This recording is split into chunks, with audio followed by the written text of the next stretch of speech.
le but, le véritable, le but primordial, le but, l'essentiel, qui se rattache à la vocation que nous avons reçue de devenir chrétiens. Le but, c'est le salut de ton âme. Il n'y a pas autre chose. L'humanité est en train de traverser des moments critiques de son histoire. On doit cesser d'être des chrétiens religieux. On doit cesser d'être des chrétiens de nom. On doit cesser, nous débarrasser du carcan de la chrétienté de façade. Voyez-vous, prenons le cas de la pandémie. Voyez un peu des ravages que cela a fait. Au point qu'aux États-Unis, un pays, une grande puissance comme les États-Unis, en une seule nuit, il comptait 3000 morts. Maintenant, posez-vous la question dans les 3000 là, combien sont allés au ciel? C'est pour ça que nous gérons depuis des années dans nos têtes. Certaines assurances, ce sont des fausses assurances que le diable nous donne. Ce sont des fausses assurances. C'est comme l'assurance que le diable est en train de ventiler au niveau de l'église catholique. Quand il célèbre des messes de requiem, il donne l'impression, il donne l'assurance aux gens qu'après la messe de requiem, quelle que soit la situation dans laquelle tu es morte, eh bien Dieu, il va te racheter. Il va t'amener au purgatoire. Voilà l'assurance qu'on donne aux gens. Mais une fausse assurance, une doctrine diabolique. Mes frères et sœurs, sachez que nous avons été appelés par le Seigneur, pas pour des vaines choses de ce monde, mais essentiellement, pour ne pas dire primordialement, pour notre salut.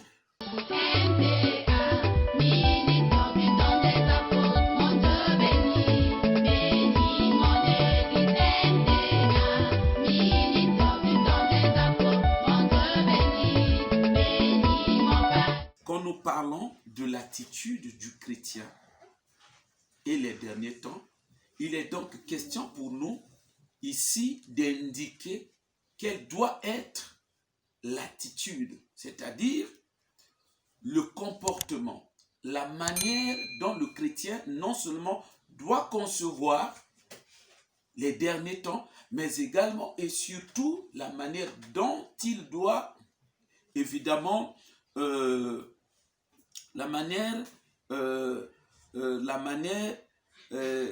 il faut voir ici également sa manière d'aborder, sa manière de se comporter dans le cadre justement de ces temps. Alors pour ce faire, on va lire très rapidement avec vous le verset, un des versets de la Bible que nous allons tirer du livre des Éphésiens au chapitre 5. Nous lisons le verset 15. On nous dit, prenez donc garde de vous conduire avec circonspection, non comme des insensés, mais comme des sages. Alors, ici, globalement, lorsqu'on aborde ce verset, beaucoup de prédicateurs, ils orientent souvent le message dans le sens de l'enlèvement de l'Église. Le temps, il est déjà avancé et les jours sont mauvais. Effectivement, quand nous lisons par exemple la suite, l'apôtre Paul dit rachetez le temps car les jours sont mauvais. Donc souvent, les messages que les gens ont bâti sur ce verset, le plus souvent, on les a orientés vers essentiellement l'enlèvement de l'Église. Ce qui n'est pas une mauvaise chose, mais nous pensons que par la grâce du Seigneur, nous voulons faire aborder ces versets dans un contexte qui voudrait que nous puissions rattacher notre message, n'est-ce pas, au séjour de mort. Donc, notre message est orienté beaucoup plus dans ce sens-là. Et quelqu'un pourrait peut-être se poser la question, mais vous parlez des temps de la fin. Mais oui, il faut voir les temps de la fin ici également comme étant, puisque quand on parle du séjour des morts, un cadre, comme on a l'habitude de le dire souvent dans nos messages.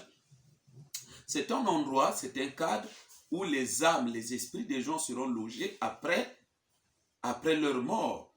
Et donc, il faut voir à travers dans cette perspective, les âmes de ceux-là qui n'avaient pas cru, les âmes des incroyants, les âmes des faux chrétiens. Et donc, après leur mort, selon la Bible, et ceux-ci, ils se verront être logés, sinon punis, et ils recevront comme châtiment de la part de Dieu le fait qu'ils seront jetés dans le séjour de mort. Mais bien avant que ces derniers puissent mourir, évidemment, avant qu'ils ne meurent, ils vont vivre une espèce de dernier temps, des derniers moments. Donc, par dernier temps, lié à l'approche du séjour de mort, il faut voir qu'il faut loger les derniers temps ici comme les derniers moments de la vie de la personne. Comment la personne doit les aborder, quelle doit être l'attitude de tout un chacun face aux derniers moments, voyez-vous, les moments qui précèdent sa mort. Ici, c'est vrai que il n'est pas donné peut-être à tout le monde cette grâce de savoir à quel moment il va mourir. Mais nous pensons que c'est évidemment parce que Dieu sait que ces moments ne seront pas connus, ne seront pas dévoilés. Ces moments, Dieu certainement ne les fera pas connaître à tout un chacun. Voilà pourquoi la Bible voudrait nous donner comme une sorte de ligne directrice qui doit déterminer, qui doit définir la conduite du chrétien face à ces temps, c'est-à-dire les derniers temps de la vie de tout un chacun. Les derniers moments de la vie de quelqu'un sur terre, avant évidemment de traverser le voile de l'au-delà, ça constitue aussi les derniers temps. C'est vrai que ces derniers temps, dans le cas d'espèce, ne sont pas, les signes forcément ne sont pas toujours reconnus, mais quelle est l'attitude de Dieu? Quel est le sens de la démarche, le sens de le sens de la parole, de l'enseignement de Dieu par rapport à cet aspect des choses. Évidemment, Dieu voudrait, au sens quand nous lisons, l'apôtre Paul dit, les jours sont mauvais. Les jours sont mauvais ici. Il faut toujours revenir sur l'aspect lié au séjour de mort. Ça veut dire que dans les derniers temps, les gens vont mourir en cascade. Les gens vont mourir abusivement. Les gens vont mourir. C'est-à-dire que à tout bout de champ, entre guillemets, il y aura la mort. La mort va sévir. Donc les moments sont mauvais ici. Il faut prendre ça aussi dans le contexte où la mort va faire des ravages. Donc ça sera des moments où la mort va surprendre beaucoup de gens.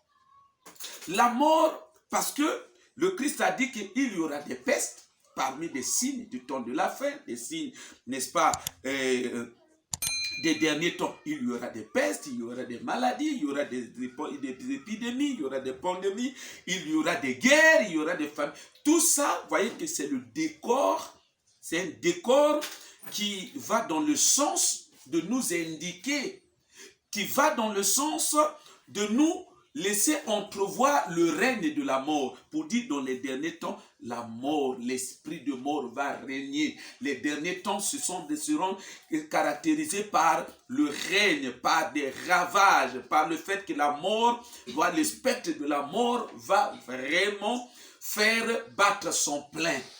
Et donc, voilà pourquoi Dieu voudrait que, étant donné que la mort, beaucoup de gens seront surpris par la mort.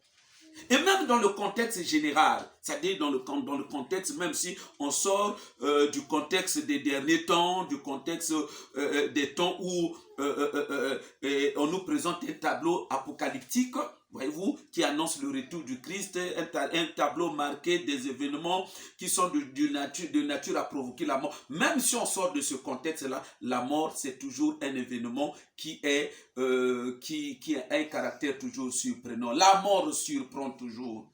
La mort surprend toujours. La mort arrive parfois à un moment inopiné, à un moment où on ne s'y attendait pas.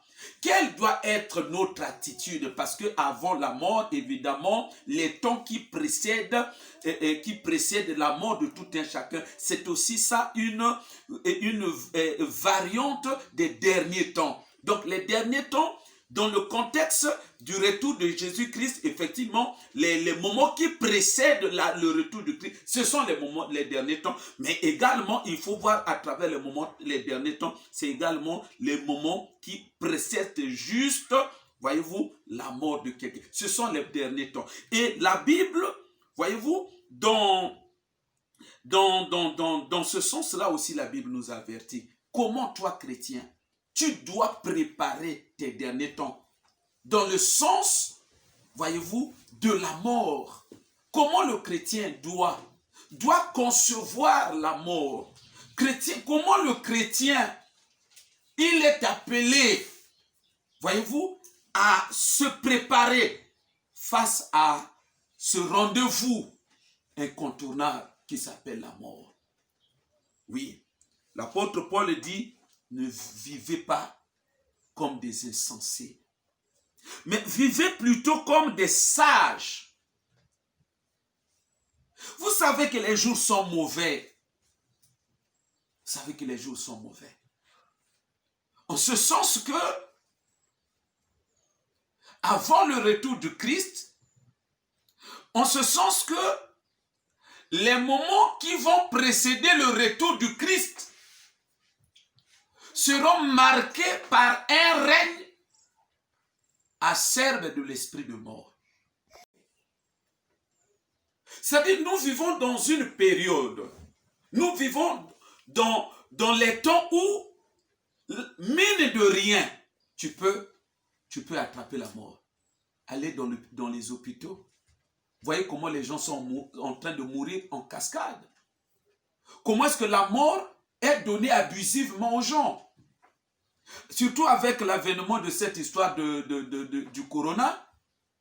Vous voyez ce qui se passe dans les hôpitaux. Comment les malades sont délaissés. Et tout ça, c'est en fait, c'est l'expression de la mort qui est distribuée. C'est l'expression du règne de la mort. Donc les temps sont mauvais, symbolisent. Par là, il faut voir que les derniers temps, dans le sens des temps qui précèdent, qui marquent le retour de Christ, la mort. Les gens vont vivre aussi une variante des derniers temps, c'est-à-dire, vu que avant le retour du Christ, la mort va sévir, et donc chacun de nous est appelé à vivre aussi, si vous voulez, les derniers temps tout à fait spécifiques, en ce sens que des derniers temps liés à la vie de chacun de nous avant de traverser le rideau de l'au-delà.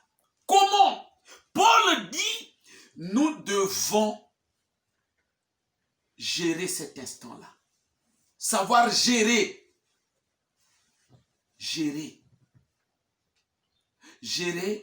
nos derniers temps avant la mort.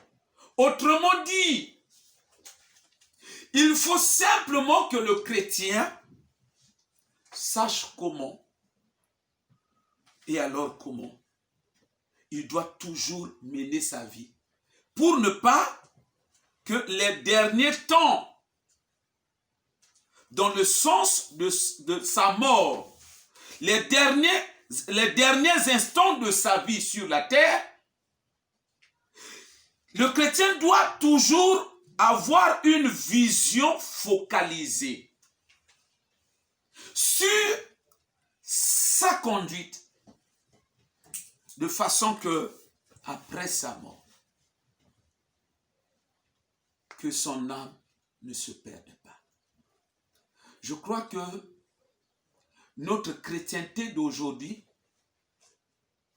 souffrent quand même d'un certain aveuglement spirituel sur ce point-là.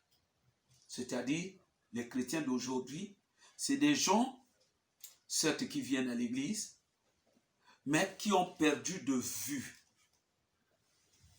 cet aspect des choses tout à fait délicates. Et même, je dirais, qui constitue le but pour lequel le Seigneur nous a appelés. Le Seigneur nous a appelés pour que nous soyons sauvés après notre mort.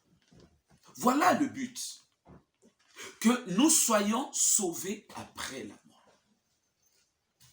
Malheureusement pour nous, nous avons réduit la chrétienté. Nous avons réduit le but même que pour le Seigneur, nous avons, si vous voulez, désorienté les choses dans ce sens-là. Et ce qui fait qu'aujourd'hui, les gens viennent à l'église, mais ils ont relégué leur salut au dernier plan. Non. Mes frères et sœurs, nous devons revenir à une vision normale, à une vision authentique, à une vision vraie de la vie chrétienne. Celle qui consiste pour chacun de nous de se consacrer ou de consacrer sa vie, de sacrifier sa vie sur la terre au profit du salut. Oui, d'aucuns diraient que le salut consiste dans simplement le fait de le recevoir le Christ. Quand on a reçu le Christ, on est sauvé. Je n'en dis ce qu'on vient pas. Mais quel contenu les gens sont en train de donner à recevoir le Christ? C'est là où il y a le problème. Donc, ne nous limitons pas simplement à une acceptation du Christ qui est théorique et vidée même de toute sa substance. Recevoir le Christ, ça consiste véritablement, ça consiste, s'il faut scruter les Écritures, s'il faut poser la définition des choses sur la base, voyez-vous, des fondements, la base de la doctrine des apôtres. Ça consiste dans le fait d'adopter le modèle de la vie de Jésus. S'il faut le dire les choses simplement, ou encore pour faire simple, qu'est-ce que l'on entend par recevoir le Christ? Ce n'est pas une théorie, ce n'est pas une simple récitation de la prière qu'on aurait faite à un certain moment de sa vie. Mais c'est un engagement qui implique un engagement de notre vie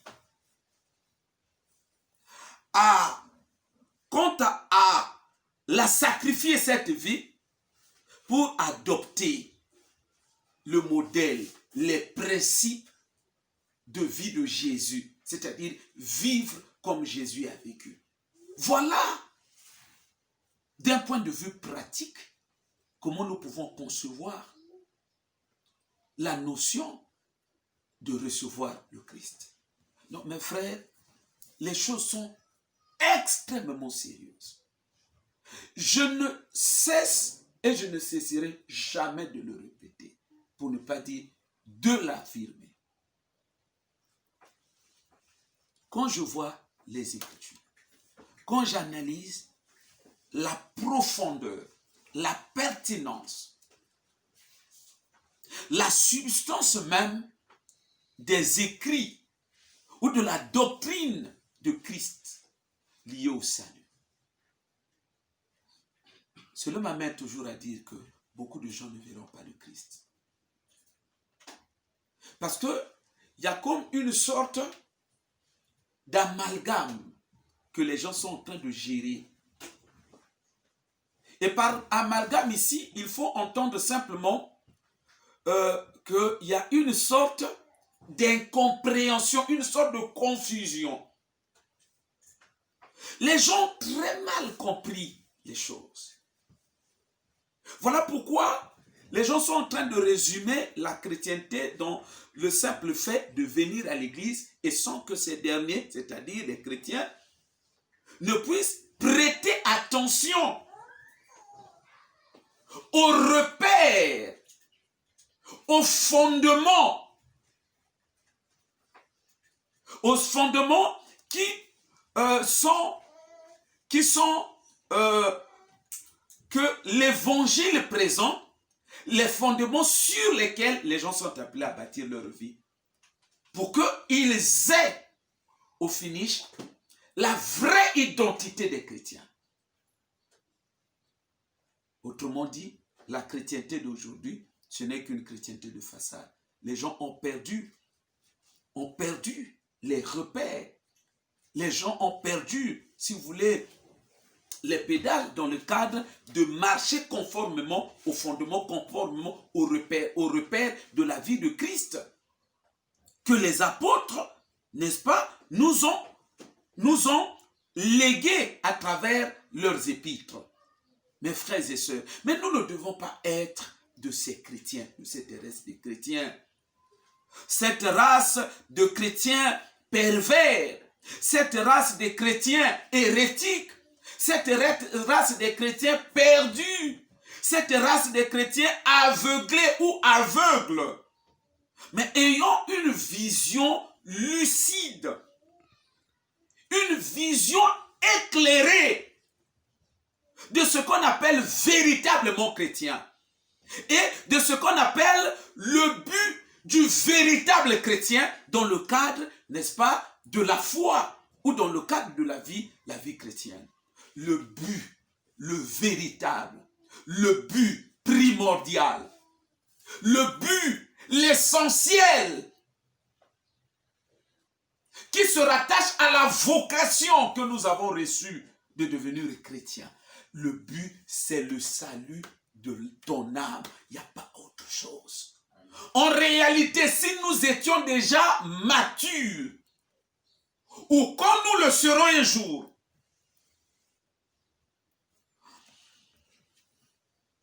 quand nous serons matures, et cela va se traduire, ou nous allons, en d'autres termes, le traduire par notre capacité à rester attaché au Seigneur, combien même que tout autour de nous, rien ne peut marcher. Pourquoi? Parce que le Seigneur ne nous a pas donné, ne nous a pas appelés premièrement pour ces choses-là. Ces choses, parfois, qui constituent aujourd'hui, parfois même la cible, c'est-à-dire l'objet sur lequel les yeux des chrétiens, la majorité des chrétiens, leurs yeux soient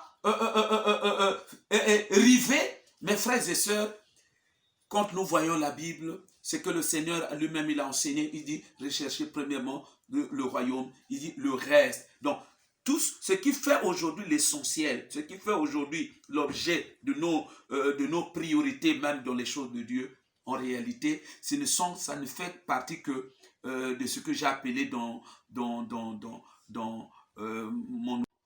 ce que j'ai appelé les bénéfices. C'est-à-dire, ce sont des mesures d'accompagnement. Il nous a appelés au salut. Il dit, ben, au-delà de cela, voici ce que je vais vous donner. Mais tout en sachant que lui, Dieu, il reste souverain. Il peut ou ne pas nous les donner. Il reste souverain. Et tout en sachant que lui, il nous donne ces choses-là, c'est dans l'optique de notre, peut-être pas forcément la maturité, mais il nous donne ces choses-là, tenant compte aussi de notre prédisposition par rapport à notre élan de conserver notre salut. Ça veut dire, il y a de ces choses, nous les donnons aujourd'hui, nous les demandons au Seigneur aujourd'hui, mais lui, il voit, c'est un Dieu omniscient. Il te voit déjà à travers, il voit ta vie au-delà, après que tu as reçu ces choses-là. Il te voit déjà égaré. Il voit comment ces choses-là vont impacter ta vie dans le mauvais sens. Il voit quelle influence ces choses-là peuvent avoir sur ta spiritualité, sur ta marche chrétienne. Amen. Et quand il se rend compte que ces choses-là constituent pour toi une occasion de chute, sans que toi-même, tu t'en sois déjà aperçu, eh bien, il se réserve le droit, parfois de ne pas te les donner. Pourquoi? Parce qu'il ne t'a pas appelé pour ça. Il reste, si vous voulez, loyal vis-à-vis de l'esprit de son alliance, il t'a appelé. D'abord, c'était pour le salut. Donc, aussi longtemps que toi, tu restes, ton équilibre, l'équilibre de ton salut, ça va rester, si vous voulez, dynamique, vif, pour que ça reste vif, pour que ça reste dynamique, pour que ça reste opérationnel, pour que ça soit, si vous voulez, ça soit fort, pour que ça soit stable, cet équilibre-là, pour que ça pousse des racines. Si Dieu, il voit que cela est mieux pour toi que tu n'aies rien, il ne va rien te donner. Combien même tu peux faire des retraits.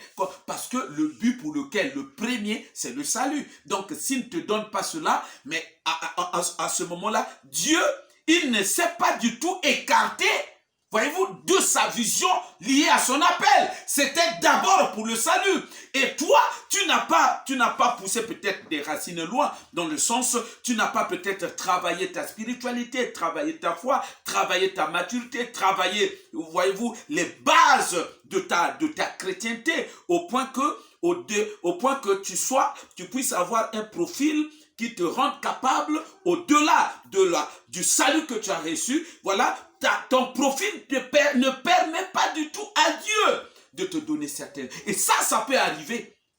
Ça peut arriver dans la vie d'un chrétien, d'une chrétienne. Voilà pourquoi il y a certaines choses et nous demandons à Dieu, et voyez, on voit au finish, Dieu ne répond pas, il n'exauce pas nos prières. Ce n'est pas que Dieu ne soit pas à mesure de le faire, ce n'est pas que Dieu n'ait pas cette capacité. Mais le problème, c'est que il faut simplement se poser la question, est-ce que quand Dieu a refusé de me donner ces choses, est-ce qu'il ne les a pas données à mon voisin? Alors, si oui, donc à ce moment-là, il faut comprendre que le problème se trouve à ton niveau. Il faut simplement te poser alors, cette fois, la question de savoir pourquoi Dieu refuse-t-il d'exaucer mes prières? Pourquoi? Il peut y avoir une raison. Il voit en toi l'immaturité. Il voit que tu n'es pas encore apte, prêt à gérer en même temps ton salut, de manière à le préserver jusqu'à ce que tu puisses aller au ciel et en même temps gérer certaines choses que tu demandes. Et quand Dieu voit que si vous voulez, tu as une posture qui n'est pas du tout, qui ne lui garantit pas, voyez-vous, tu ne lui garantis pas l'équilibre, un certain équilibre de gérer, voyez, c'est de gérer justement ces choses-là, et bien Dieu, à ce moment-là, il peut décider de ne rien te donner. Donc, si le jour où nous allons atteindre la maturité, ces choses-là ne seront pas notre priorité. Parce que la priorité, c'est le salut. Bien que ces choses soient utiles, bien que ces choses, nous devons les chercher. Parce que Dieu lui-même, il dit, le reste, il va donner. C'est que Dieu, dans sa conscience, il sait que ces choses nous sont utiles. Mais ces choses ne sont pas prioritaires. La priorité, c'est le salut. Donc, le chrétien, il doit toujours travailler sa marche. De manière à aborder les derniers temps dans un élan d'être sauvé. Les derniers temps d'une manière générale. C'est-à-dire, si les derniers temps, on peut les résumer, on peut les réduire aux derniers temps de la vie, et même dans ce contexte-là, le chrétien doit travailler de telle sorte que si jamais les derniers temps, dans le contexte lié à notre vie, lié, n'est-ce pas, à notre mort, si le chrétien doit travailler de telle sorte que même si jamais la mort peut arriver, qu'il voie le Seigneur. Ou si nous considérons les derniers temps dans le contexte lié à l'avènement du Christ, même dans ce contexte, le chrétien doit être prêt, de telle sorte que si jamais le Christ revenait, que lui il soit sauvé. Donc nous avons présenté le dernier temps dans deux, voyez, on a présenté ça dans deux dimensions. Donc, suivant toutes les deux dimensions, nous devons être peut-être pas aguerris, mais nous devons être des gens éveillés. Nous devons être des gens éveillés. Mes frères, ne dormons plus. Les jours sont mauvais. C'est-à-dire, mauvais dans le sens des derniers temps liés à l'avènement du Christ. Tout est, le décor, il est déjà mis en place. Donc, mauvais en ce sens que le Christ peut revenir d'un moment à l'autre. À ce moment-là, si on ne s'est pas préparé, ce qui va arriver dans notre vie, c'est le pire. Nous avons dit, après l'enlèvement de l'Église, il va se passer des choses sur cette terre telles que le monde n'a jamais vécu. Et ça, nous en tant que chrétiens, nous devons marcher avec une vision, avec un élan soutenu de travailler pour ne pas manquer ce rendez-vous-là. Mais frère, je vous ai dit, ce qui est en train de nous embrouiller, ce qui est en train de ne nous faire pas prendre conscience que nous devons travailler, c'est parce que Dieu nous fait grâce de nous réveiller tous les jours et nous sommes tombés comme dans une certaine habitude et cette habitude de se réveiller ou encore l'ambiance de la vie nous fait perdre de vue qu'un jour on est des mortels et que si l'on ne se prépare pas, un jour nous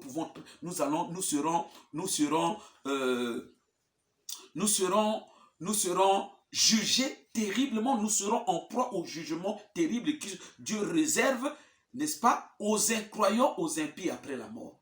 Donc nous devons nous préparer, qu'il s'agisse du contexte lié à l'enlèvement ou du contexte lié à notre mort. Mes frères, la mort, c'est pas une affaire qui doit être, du point de vue de sa définition, conjuguée avec l'âge. La mort n'arrive pas parce qu'on est vieux. Je crois qu'il y a 3 jours de cela, on se rendait au CHU pour aller prier pour une sœur. On arrive juste à Mikalo, au pont de Mikalo. On a assisté à un accident terrible. C'est un jeune homme qui s'est fait heurter par certainement un camion. Il était sur la moto. Mais c'était, vous voyez, tous les étaient dehors. Les entrailles étaient dehors. Tout était dehors. Le sang coulait à flot. C'était un jeune homme. Certainement, là où il se rendait, il pouvait avoir appelé déjà quelqu'un pour dire, bon, j'arrive. On va faire. Peut-être qu'ils s'étaient déjà convenus sur un point qu'ils vont faire. Mais hélas, ils ne savaient pas que la mort était là. Donc la mort peut surprendre tout le monde à n'importe quel moment. Ne soyons pas d'une certaine race de chrétiens religieux. Le religieux, c'est celui-là qui vient seulement à l'église. Il n'est pas animé par la motivation ou par l'esprit de Christ. Or, si nous pouvons nous laisser animer par l'esprit de Christ, que nous dit l'esprit? La Bible déclare dans le livre d'Apocalypse que celui qui a des oreilles entende ce que l'esprit dit aux églises. Que nous dit l'esprit? L'esprit dit, prenez garde à ces jours. Parce que les jours sont mauvais. C'est-à-dire, tout le décor, tous les ingrédients sont là. Qui nous indiquent, tous les indicateurs sont là. Qui prouvent que nous sommes l'humanité est en train de traverser des moments critiques de son histoire. Dans tous les domaines, dans tous les cadres eschatologiques. Qu'il s'agisse de l'eschatologie liée, n'est-ce pas, à ce qu'on appelle l'eschatologie personnelle, tout comme aussi l'eschatologie générale, je vous dis que tous les indicateurs sont en rouge. La situation est grave, l'heure est grave. On doit cesser d'être des chrétiens religieux. On doit cesser d'être des chrétiens de nom. On doit cesser, nous débarrasser du carcan de la chrétienté de façade. Nous devons nous atteler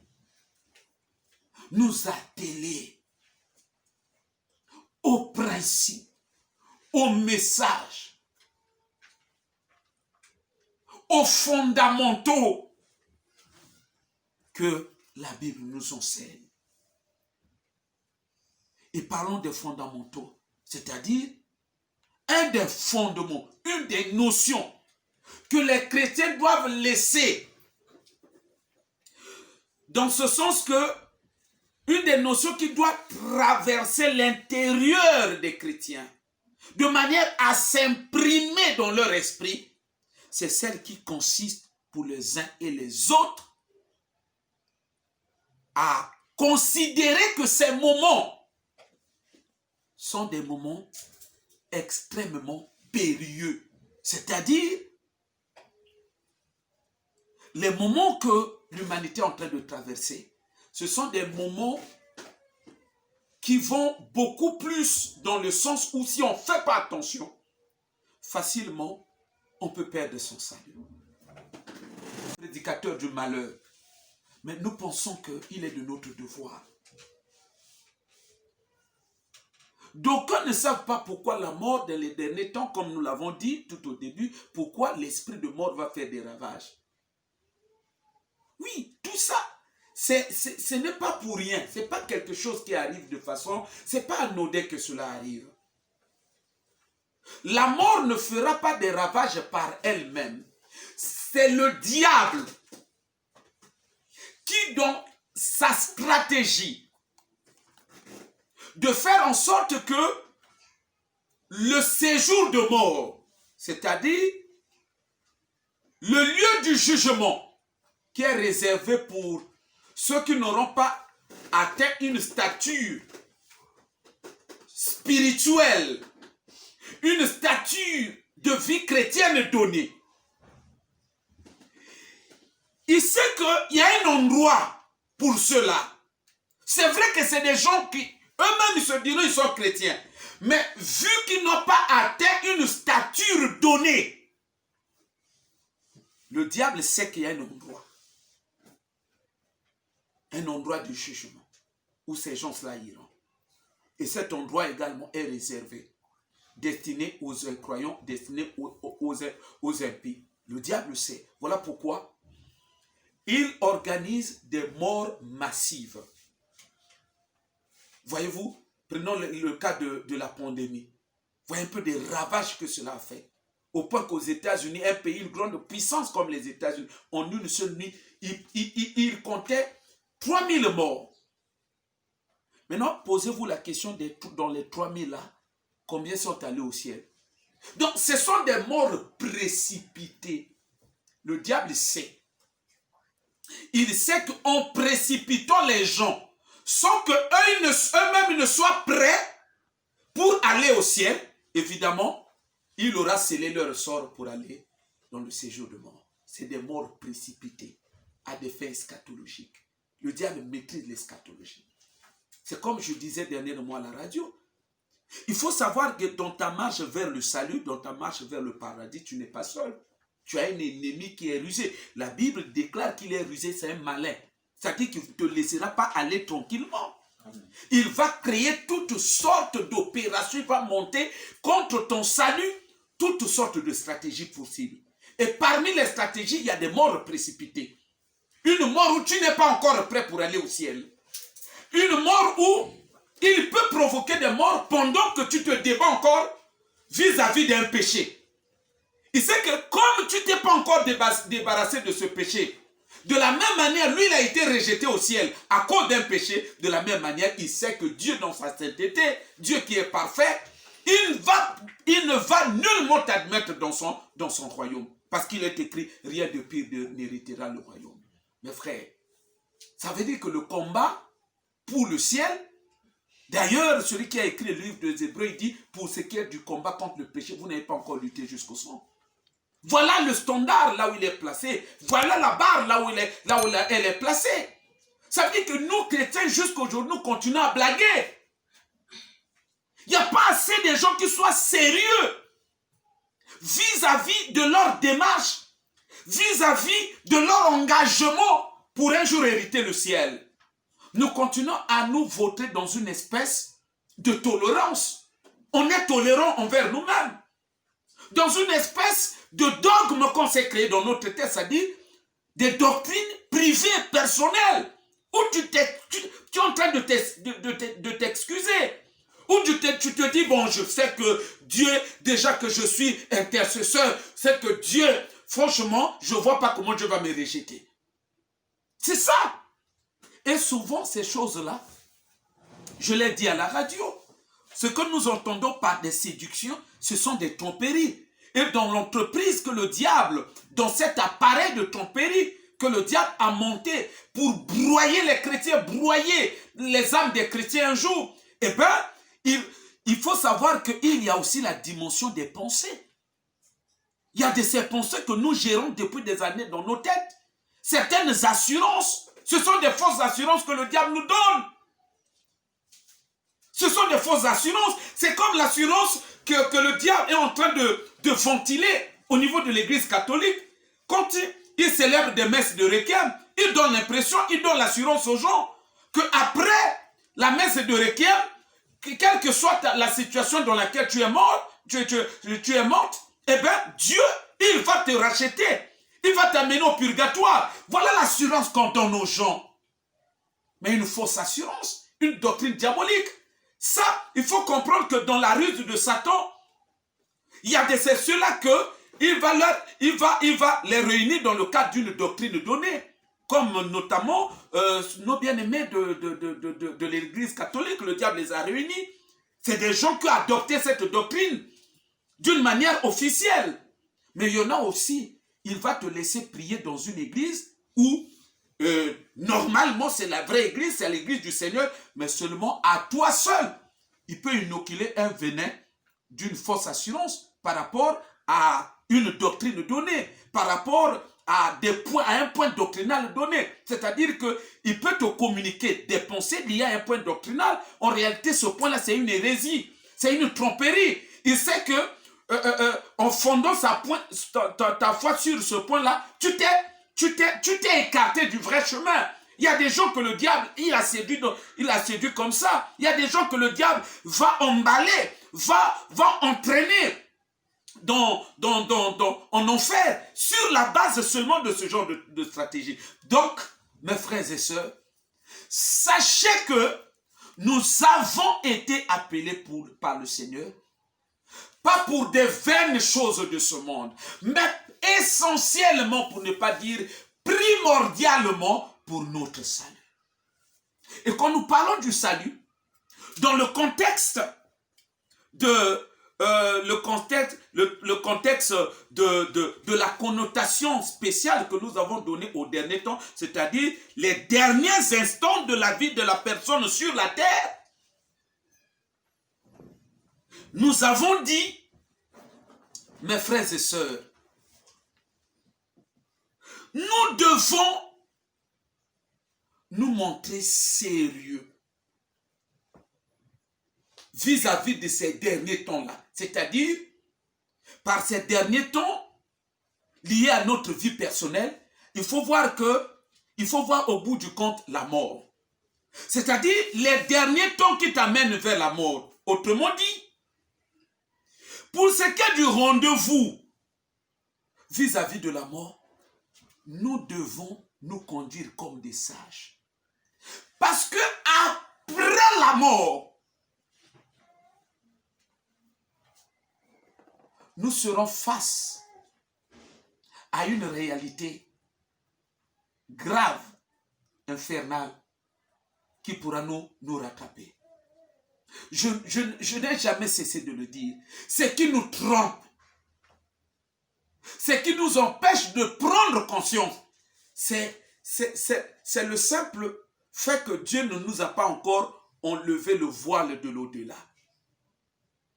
Ceux qui sont déjà passés de l'autre côté, vous ne pouvez pas réaliser combien de gens sont dans le regret. Combien de gens de l'autre côté sont en train de désirer revenir encore de ce côté-ci pour bien se préparer. Je vous ai toujours donné ce témoignage de cette maman. C'est un témoignage que nous avons écouté de l'autre rive. Cette maman nous a laissé entendre qu'il y a sa grande sœur qui était morte. Elle est morte païenne. C'est quelqu'un qui ne croyait pas en Dieu. Un jour, elle est tombée malade. On l'a soignée à un point tel que on ne parvenait pas, l'hôpital n'est pas parvenu à régler cette situation. Et finalement, cette maman, elle est morte. Quand elle est morte, 3 jours après, elle s'est réveillée. 3 jours après, cette maman se réveille.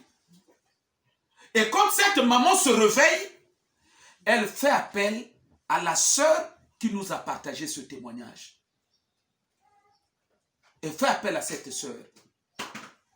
Donc, elle se réveille dans la maison et cette maman me dit, elle est morte totalement malade, fatiguée.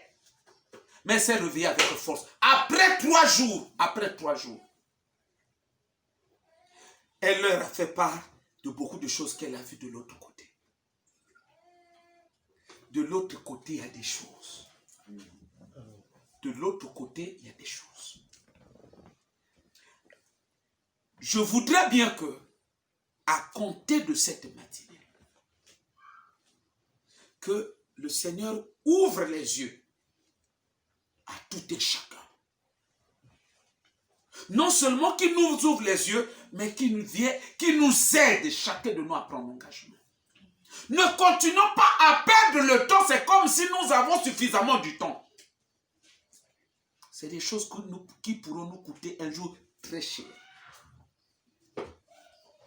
Cette maman qui est morte païenne, quand elle se réveille, la première des choses, elle dit à sa soeur, allez me chercher un pasteur.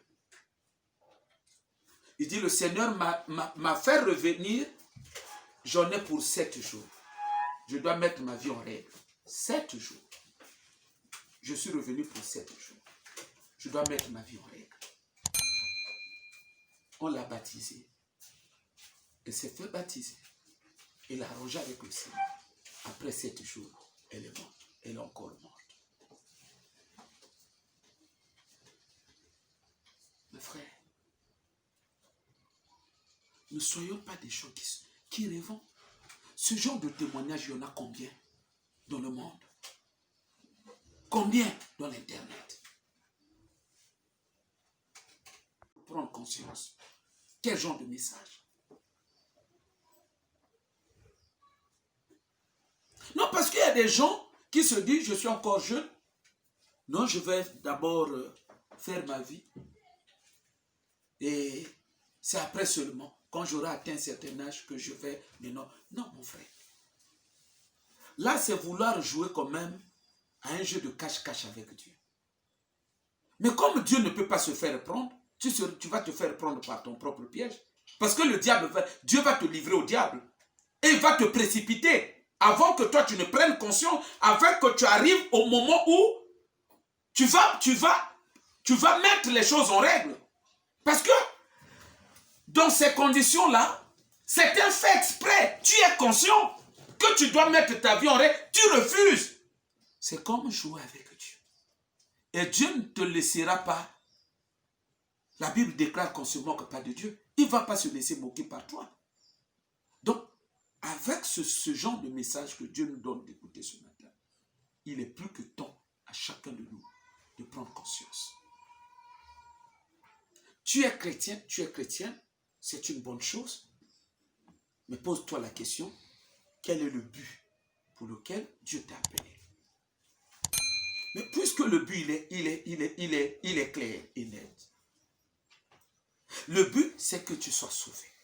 Donc, concentre-toi sur ton salut. Puisque le salut, la voie, il n'y a que 2 pistes qui sont devant nous pour nous amener vers le salut. C'est-à-dire vers le paradis. Il y a d'un côté la mort, c'est-à-dire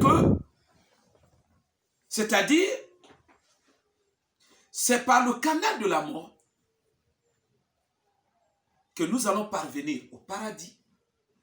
Et en dehors de ce canal, c'est l'enlèvement de l'Église. Voilà les 2 canaux. Les 2 canaux sur lesquels nous devons travailler.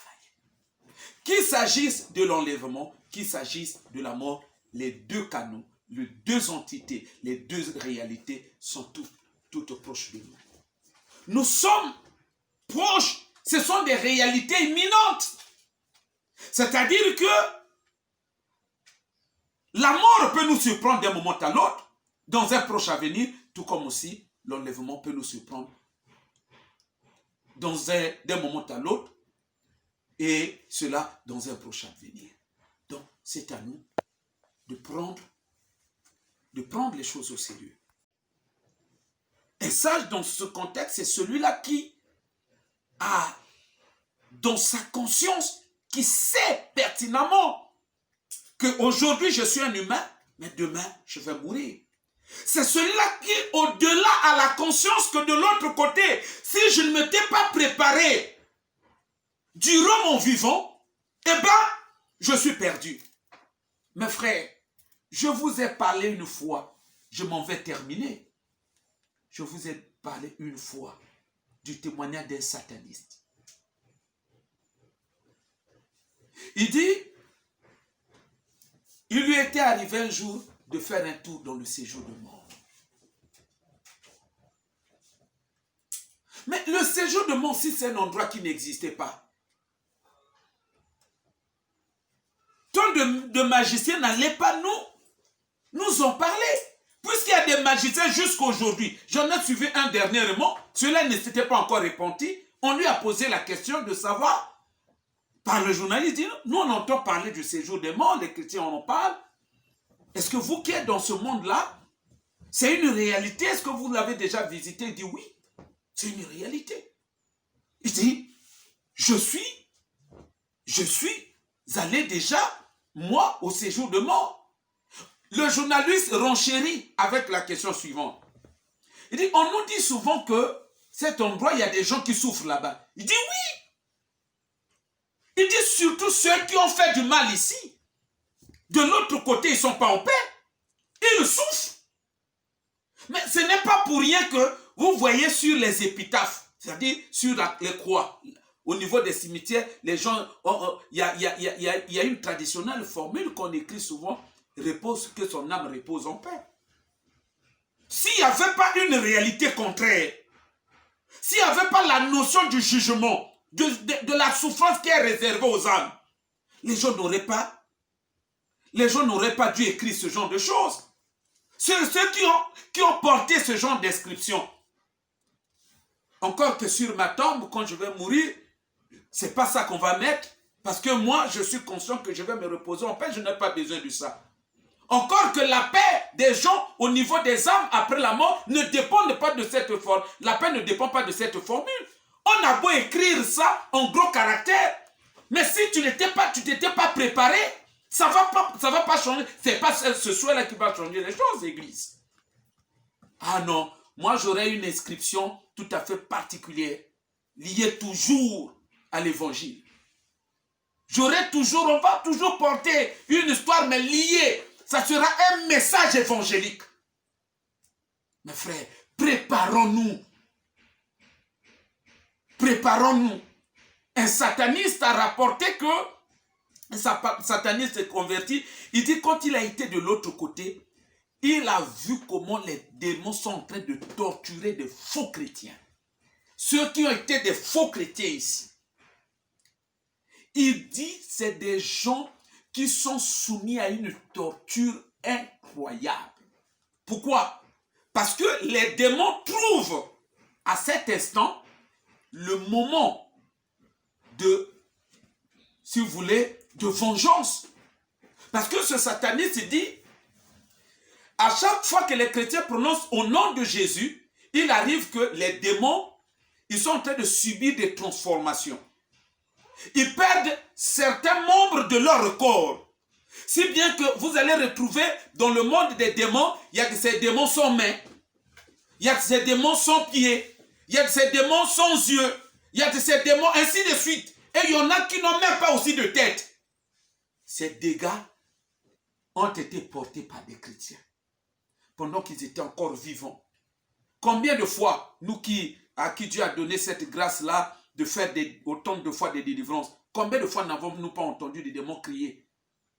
Comme quoi vous m'avez crevé les yeux, vous m'avez brûlé. Ça veut dire que quand nous prions, ils subissent. Il y a un impact. Il y a un impact qui s'imprime.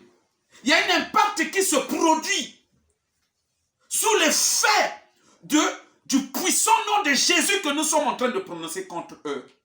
C'est une bonne chose.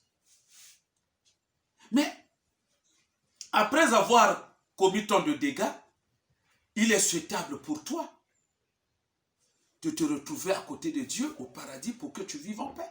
Mais imagine que tu te retrouves encore de l'autre côté, face aux mêmes démons, à qui tu as, ces démons que tu as torturés, ces démons que tu as meurtris, que tu as mortifiés, dans l'exercice de ton ministère, pendant que tu étais encore ici, servant le Seigneur. Combien même que peut-être pas, tu ne l'as pas bien servi ou tu ne le servais pas bien. Mais le nom de Jésus, c'est un nom qui est puissant.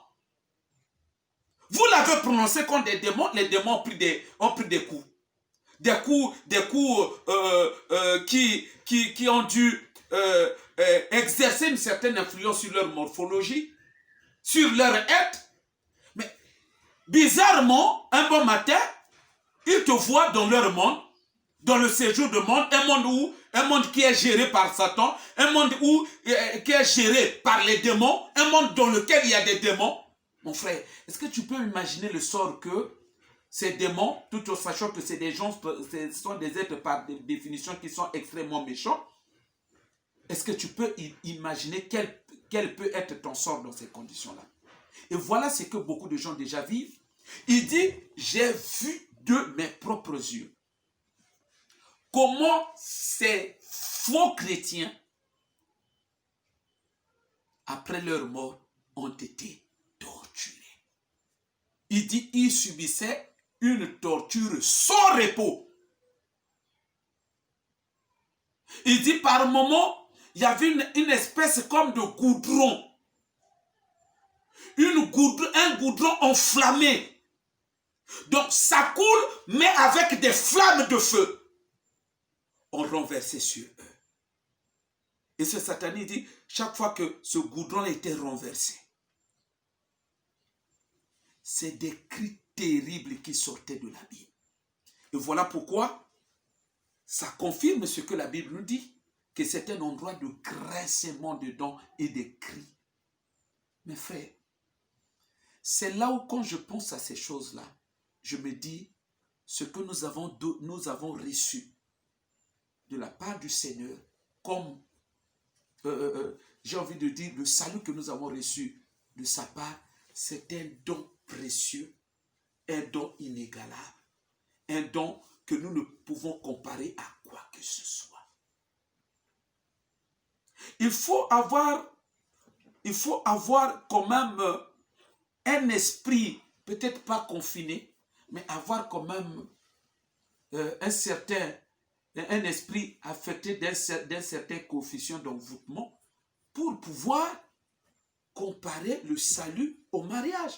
Au point que quand on n'a pas reçu le mariage, voilà, on néglige la voie du salut. Mes frères, tu peux avoir le mariage aujourd'hui, ma soeur. Et si tu venais à perdre ton âme un jour. Non, remettons le salut à sa place. Travaillons pour le salut. Ceux qui ont compris ces choses, c'était beaucoup plus les chrétiens de la première heure. Nous voyons comment ils ont été torturés. Comment ils ont accepté volontiers la persécution. Pourquoi? Parce que c'est des gens qui avaient compris que autant mieux sacrifier cette vie et gagner le salut à venir. Parce que le salut, ça nous plonge dans l'éternité. C'est-à-dire, une fois que nous sommes sauvés, j'ai toujours dit que chacun de nous aura bel et bien conscience de sa personne. Comme quoi, c'est moi un tel. Tu auras cette conscience. C'est moi un tel. Je priais à l'église un tel. Mon pasteur était un tel. Nous aurons cette conscience. La parabole de Lazare et de l'homme riche nous le confirme. Car l'homme riche a dit à Lazare, de l'autre côté, j'ai encore des frères qui sont dans la maison de mon père. Ne pensons pas, ne considérons pas comme une perte le fait de sacrifier cette vie-là au Seigneur. Non. Non, bien au contraire. Bien au contraire, c'est l'expression de la sagesse.